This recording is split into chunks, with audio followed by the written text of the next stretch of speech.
So let's talk about cardio for marathon runners. So when we think of cardio, there's two different types. There is aerobic fitness, which is anything from zone one to zone two.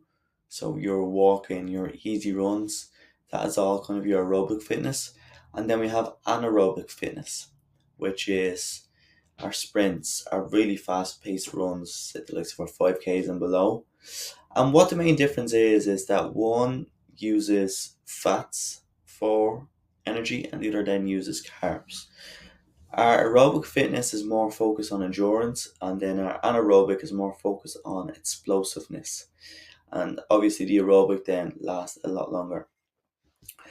The best way to think of this is like a hybrid car. So we have two different energy systems, the same way a car more or less has two different power systems or engines.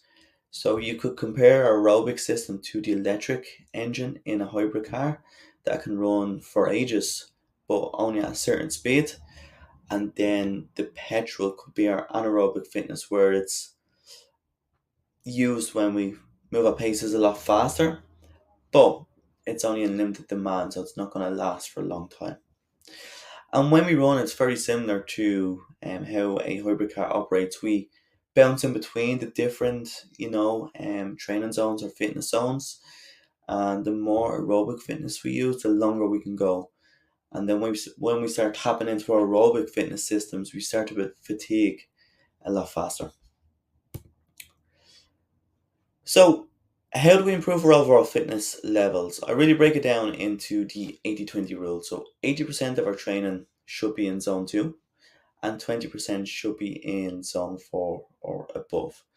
And the reason for this is that when we train in our zone 2, it really trains the body to be more efficient at using oxygen to travel around the body and fuel us and keep us moving.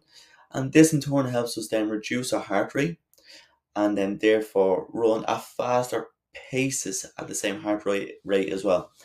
So in essence, we're running faster at the same amount of effort, so we're just getting more efficient.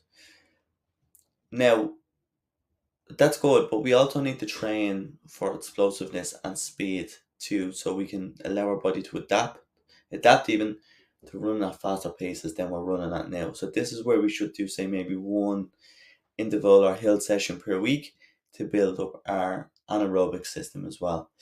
And the reason we only do one a day and not multiple is because it takes the body a lot longer to recover from anaerobic sessions, and we don't want to be, burning ourselves out or running the risk of injury for training too hard.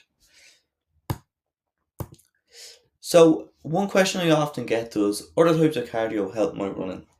And as you can see, the answer here is yes. So, I have a friend who essentially ran a sub 3 hour marathon by just running 40k per week. The rest of his training was done on the bike and swimming as well, which helped him build up his overall fitness.